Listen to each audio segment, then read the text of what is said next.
मीराबाई का जन्म कहां पर हुआ? कुड़की पाली में एक जगह पड़ती है, देख लो पाली। कुड़की कहां पड़ता है? पिताजी का नाम क्या था?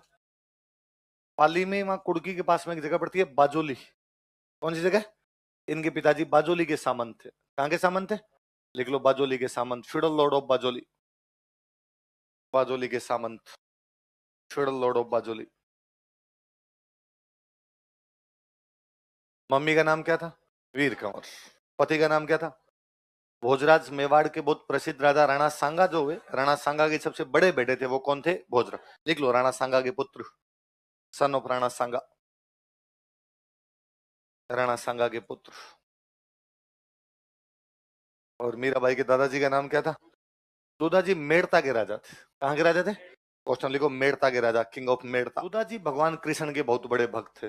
दूधाजी भक्त थे तो घर में जैसा माहौल होगा वैसा अपने पर प्रभाव पड़ता है। घर में शिव जी की भक्ति करें तो अपने शिव जी के, घर में कृष्ण भगवान करे तो अपने कृष्ण भगवान। तो घर में कृष्ण भगवान की भक्ति का माहौल था। दूधाजी संत टाइप के आदमी थे। मेड़ता के पास में पुष्कर पड़ता, पुष्कर वाले जो भी संत महात्मा थे वो मेड़ता जाते रहते। तो मीराबाई पे बचपन से वो भक्ति वाला प्रभाव था। ठाकुर जी की पूजा करते, भगवान कृष्ण को ठाकुर जी कहते। एक दिन कोई बारात निकल रही थी, बारात निकल रही थी तो मीराबाई अपनी मम्मी के साथ खड़े थे। तो मम्मी के साथ खड़े थे तो स्वाभाविक जैसे बच्चों की जिज्ञासाएं होती वैसे पूछा कि आज ये नए नए कपड़े पहन के लोग कौन जा रहे हैं? तो मम्मी ने कहा ये बारात जा रही। तो ये घोड़ी पर कौन बैठा हुआ है? ये दूल्हा है। क्यों घोड़ी पर बैठा? आज इसकी शादी है। किससे शादी होगी? तो नाम बताए, वो फलानी जीजी है, उनके साथ में शादी होगी। मेरी भी शादी होगी क्या? हाँ तुम्हारी भी शादी होगी। मेरा दूल्हा कौन है? अब माँ क्या जवाब दे बच्ची को? ये आएगा, तेरा दूल्हा भी आएगा। नहीं अभी बताओ मेरा दूल्हा कौन? तो वो भगवान कृष्ण के मंदिर के आगे खड़े थे। अब वो उन्होंने पीछा छुड़ाने के लिए, टाबर यूं तो मानेगा नहीं कि तेरा दूल्हा ये है। मीराबाई इस बात को सीरियस ले गए। भगवान कृष्ण को अपना पति मानते। किसको पति मानते? और भगवान कृष्ण को पति मान के सगुण पूजा करते थे। कैसी पूजा? देखो, मीराबाई भगवान कृष्ण को अपना पति मानकर सगुण पूजा करती थी। Mirabai considered Lord Krishna as her husband and worshipped in saguna form. बड़ी भी, थोड़ी समझदार भी, शादी की बातें चलने लगी तो मना कर दिया।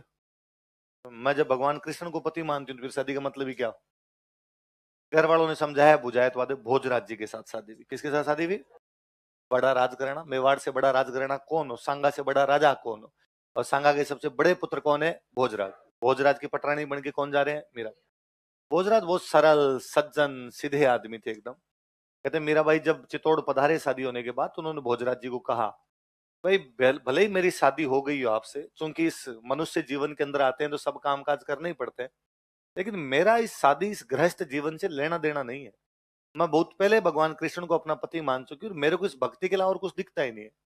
भोजराज उतने ही सज्जन आदमी थे। भोजराज ने कहा कि आपको इन गृहस्थी के जंजाल में फंसने की कोई आवश्यकता, आप तो आराम से अपनी भक्ति किया करो, बाकी कामकाज देखने की आपको आवश्यकता। तो वहां चित्तौड़ के अंदर भी हमेशा पूजा ही किया करते। भोजराज जी ने बाकायदा मंदिर बनवा के दे दिया था भगवान कृष्ण का। मीराबाई पूजा करते, इसलिए आज भी चित्तौड़ में मंदिर है, नाम मीरा मंदिर ही है। मीरा मंदिर ही नाम पड़ गया उसका। तो वहां पर पूजा किया करते थे।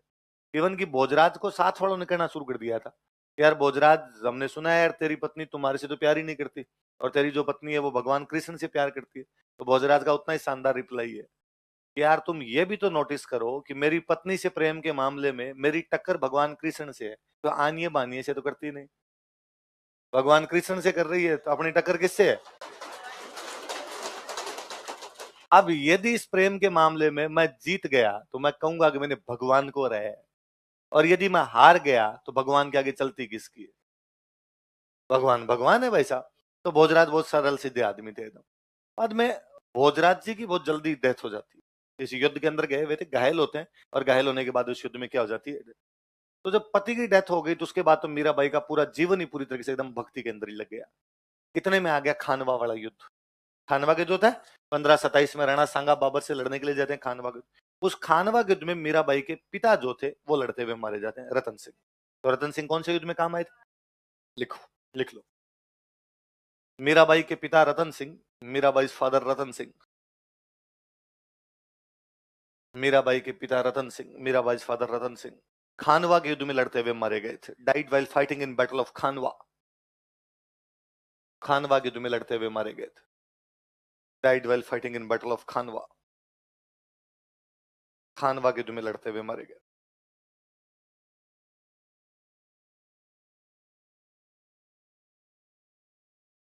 पति की डेथ हो गई, उधर पिता की डेथ हो गई, वो और भक्ति की तरफ मुड़ गए। ये तो बड़ा देखो जोरदार चीज है कि मीराबाई के पति की डेथ हो जाती है पर मीराबाई सती नहीं होती, है ना। इसका मतलब सती प्रथा सबके लिए, बहुत कम महिलाएं हुआ करती जो क्या हुआ करती सती।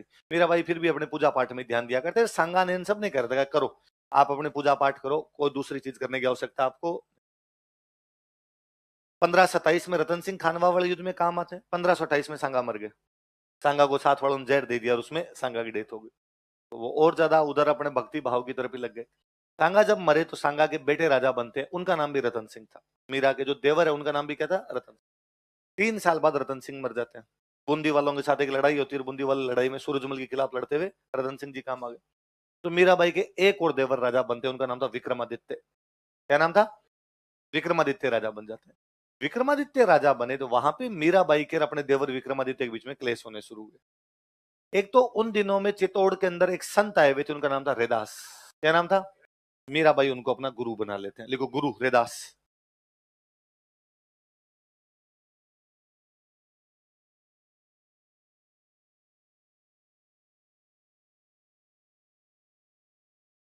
गुरु कौन है, रेदास। रेदास जी को गुरु बना लिया। रेदास जी वहां चित्तौड़ में सत्संग लगाए और मीराबाई वो सत्संग सुनने के लिए जाए, वहां पे भजन करे।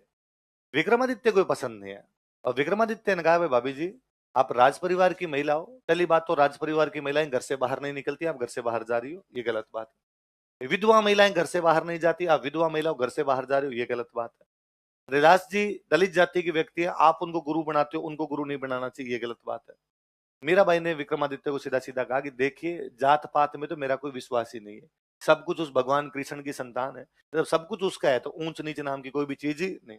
फिर गुरु वह होता है जिसके पास ज्ञान होता है, ज्ञान किसी भी आदमी के पास हो सकता है, ज्ञान की भी कोई भी जाति, जाति ने पूछो साधु की न पूछ लीजिए ज्ञान, मोल करो तलवार कान पड़ी रहन दो म्या। कि गुरु की कोई जाति पूछने की आवश्यकता, मुझे लगता है रैदास जी के पास ज्ञान है तो मुझे ज्ञान लेना चाहिए।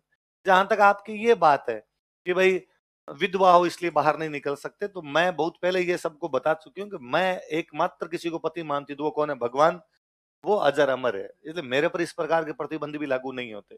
और ये भी कहाँ के नियम है आपके कि महिला ज्ञान प्राप्त नहीं कर सकती या राज परिवार की महिला ज्ञान प्राप्त नहीं कर सकती। मैं जाऊंगी, आपको जो करना है वो कीजिए। मुझे लगता है मीरा वो पहली महिला रही होगी दुनिया की जिसने कहा होगा माई लाइफ माई चॉइस। एक साथ इतने टेबू तोड़ देना कि आप राज परिवार की महिला उसके बावजूद आप बाहर जाते हैं, आप विधवा महिला उसके बावजूद बाहर जाते हैं, आप रैदास जी को अपना गुरु मान लेते हैं, बड़ा हिम्मत वाली चीज चाहिए होगी। मीरा में वो हिम्मत थी। विक्रमादित्य उनको परेशान करता है, हम कई सारी ऐसी कहानियां सुनते हैं कि विक्रमादित्य उनको जहर का प्याला भेजता है और मीराबाई वो जहर का प्याला पी जाती है, पर मीराबाई मरती। और कई प्रकार के प्रयत्न करवाए जाते हैं, लेकिन मीरा को फाइनली ये लगा कि भाई विक्रमादित्य अगर मेरे बीच में यहाँ बढ़ेगी नहीं, तो मीराबाई ने कहा छोड़ो, अपने वापस पीहर चलते हैं। पीहर कहाँ था, मेड़ता। तो मीराबाई 1534 के आसपास वापस कहाँ जाती है, मेड़ता। संयोग देखिए आप कि जैसे ही मीराबाई चित्तौड़ छोड़ के वापस मेड़ता जाते हैं, अगले ही साल चित्तौड़ पे गुजरात का राजा बहादुर शाह कब्जा कर लेता है। जिन जगहों को मीरा जैसी भगवत महिलाएं छोड़ देती है, वहां पर संकट नहीं आएंगे तो कहां संकट आएंगे। और संयोग देखिए उसके ठीक 1 साल बाद में विक्रमादित्य को बनवीर मार देता है। सब कुछ हिसाब इसी दुनिया के अंदर है, कोई स्वर्ग और नरक अलग से व्यवस्था, आप जैसा करोगे वैसा भरोगे, सीधा सीधा। मीराबाई यहाँ मेड़ता आ गए। मेड़ता में उन दिनों मीराबाई के ब्रदर राज कर रहे हैं, कजन ब्रदर है उनके, जयमल। क्या नाम था, जयमल। जो मीराबाई के पिताजी है रतन सिंह, रतन सिंह के बड़े भाई है उनका नाम था वीरमदेव। क्या नाम था, तो मेड़ता के राजा दुदाजी, दुदाजी के बाद बन गए वीरमदेव, वीरमदेव के बाद उनके बेटे बन गए जयमल। जयमल मीराबाई के कजन है, जयमल राज कर रहे हैं। जयमल भी उतने ही बड़े भगवान कृष्ण के भक्त है। और मीराबाई ने अपने भाई जयमल को कहा कि जयमल मुझे भगवान कृष्ण के जो यात्रा करनी है, जहां जहां तीर्थ स्थान है उनकी यात्रा करनी है। राजा की बहन किसी बात की इच्छा प्रकट करे ना जाए, कैसे हो सकता है। जयमल ने कहा ठीक है भाई। मीराबाई का आप पधारो, साथ में कुछ महिलाएं और साथ में रवाना हो गई, थोड़ी सेना भेज दी, भाई ध्यान रखना। यहाँ से इधर वृंदावन मथुरा गए। कहते वृंदावन में उन दिनों एक बहुत बड़े संत रहा करते, जीव गोस्वामी जी महाराज। क्या नाम था, रूप गोस्वामी, रूप गोस्वामी जी, रूप गोस्वामी जी महाराज नाम करके संत रहा करते। और उन संत ने उन दिनों में एक शपथ ले रखी, एक प्रतिज्ञा कर रखी कि मैं किसी भी महिला का मुंह नहीं देखूंगा। तो वो जब पूजा करते भगवान कृष्ण के मंदिर में, तब आगे पर्दा लगाते, पूजा कर लिया करते, फिर पर्दा खोल के अपने अंदर जाके बैठ जाते। तब महिलाएं मंदिर में आ सकती थी, तब तक महिलाएं मंदिर में। कहते मीराबाई जब वहां पधारे तो मीराबाई ने जाके वो आगे जो चले चपाटे थे मंदिर के, उनको कहा कि भाई गोस्वामी जी को कहो कि आके पूजा करवाए। वो गए तो उन्होंने कहा भाई वो मीराबाई आई है, वो करिए भाई पूजा करवाओ। तो गोस्वामी जी ने कहा कि मीराबाई को जाकर कहो कि मैंने कसम ले रखी है कि मैं किसी महिला का मुंह नहीं देख। मीराबाई ने कहा गोस्वामी जी जाको, मैं चित्तौड़ की रानी मेड़ता की राजकुमारी हूँ, उनको पूजा करे, आगे पंचायती करने की आवश्यकता नहीं। वापस गए उन्होंने, गोस्वामी जी ने वापस कहा कि जब कसम ले रखी तो कौन रानी कौन राजकुमारी, मैं नहीं आ रहा तो नहीं आ रहा, मैं किसी महिला का मुंह नहीं देखूंगा। मीराबाई ने उन चेलों को वापस कहा गोस्वामी जी को जाकर कहो कि मीरा ये मानती है कि दुनिया में एक ही पुरुष है, वो भगवान कृष्ण है, बाकी सब लेडीज है। इसलिए मुझे बाकी सब महिलाएं नजर आती है, मुझे कोई पुरुष ही नजर नहीं आता।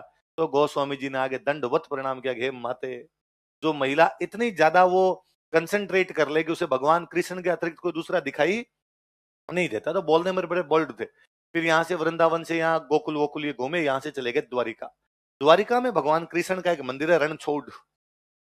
कौन सा मंदिर है? भगवान कृष्ण जरासंध के खिलाफ युद्ध छोड़ के आ गए थे, युद्ध छोड़ के आ गए, इसलिए भगवान कृष्ण का नाम क्या पड़ा? मथुरा से द्वारिका आ गए थे, इसलिए नाम पड़ गया रणछोड़। तो कहां पर है मंदिर ये? द्वारिका में। कौन सा मंदिर है? यहाँ पे रहने लगे। यहाँ पे रहने लगे तो साथ वालों को मीराबाई ने कहा भाई तुम जाओ, मैं थोड़े दिन यहीं पे रहूंगी। जब मीराबाई वहां रहने लगे, उस साल मेड़ता में बहुत भयंकर अकाल पड़ा। मेड़ता में अकाल पड़ा तो जयमल ने ब्राह्मणों से पूछा भाई क्या कारण है, अकाल कैसे पड़ गया? तो ब्राह्मणों ने कहा साहब जिस जगह को मीरा जैसी भक्ति महिला छोड़ के चली जाए, वहां पे भगवान राजी कैसे होंगे? तो मीरा को वापस बुलाओ, अपने बरसात हो जाएगी। तो जयमल जी ने 5 पंडित जी भेजे कि जाओ और मीराबाई को वापस लेके आओ। और पंडित जी का, पंडित जी लेके ही आना है, खाली हाथ आ गए ना मैं देख लेना, आपकी गिरह है बाद में। पंडित जी गए द्वारिका जाके, मीराबाई कहा कि आपके भाई जयमल ने वापस बुलाया है, पधारो वापस पधारो। मीराबाई ने मना किया कि ना, अब मेरा अंतिम समय, मैं कहीं नहीं जाना चाहती, मैं ये भगवान कृष्ण के चरणों में रहना चाहती हूँ। उन्होंने कहा आप नहीं जाओगे तो जयमल हमें मारेगा, आप नहीं चल रहे तो हम ही यहीं बैठे हैं, भूख हड़ताल पे बैठे हैं, हम ही मर जाएंगे फिर आपके साथ में। मीराबाई को लगा कि यदि ये 5 ब्राह्मण यहाँ भूख हड़ताल में मर गए तो ब्रह्म हत्या का पाप और लगेगा। और उन्होंने कहा कि रुको तो एक बार, मैं 2 मिनट भगवान के हाथ जोड़ के आती हूँ, फिर चल लूंगी आपके साथ। अंदर जाके उन्होंने संभवतः यही हाथ जोड़े कि सांवरिया जाना, मैं वापस चाहती नहीं, नहीं गई तो ये पंडित जी भूख हड़ताल में मरेंगे, अब तू जाने तेरा काम जाने। ऐसा माना जाता है कि भगवान कृष्ण की मूर्ति में मीरा विलीन हो गई, उसमें समा गई थी, भगवान कृष्ण ने अपने अंदर ही उनको मर्ज कर लिया। कहानियां तो यहां तक कहती है कि जब वो 5-7 मिनट तक बाहर नहीं आए तो पंडित जी ने अंदर झांक के देखा, पूरी मीराबाई मूर्ति में मिल गई थी, उनका दुपट्टा अंदर सरकता हुआ जा रहा था। क्या हुआ होगा क्या नहीं होगा भगवान जाने, लेकिन मीराबाई उस मंदिर से वापस बाहर आए नहीं। तो हम ऐसा मानते हैं कि द्वारिका के रणछोड़ मंदिर की मूर्ति में कौन समा गई थी? हम कहते हैं या तो इतना प्यार भगवान कृष्ण से राधा ने किया था, या उतना ही किसने किया, इसलिए हम कहते हैं वो राजस्थान की राधा है। मीरा तो है ही कि राजस्थान की मीरा है। लिख पुस्तकें लिख लो, मीराबाई की पुस्तकें, बुक्स लिख के गए थे।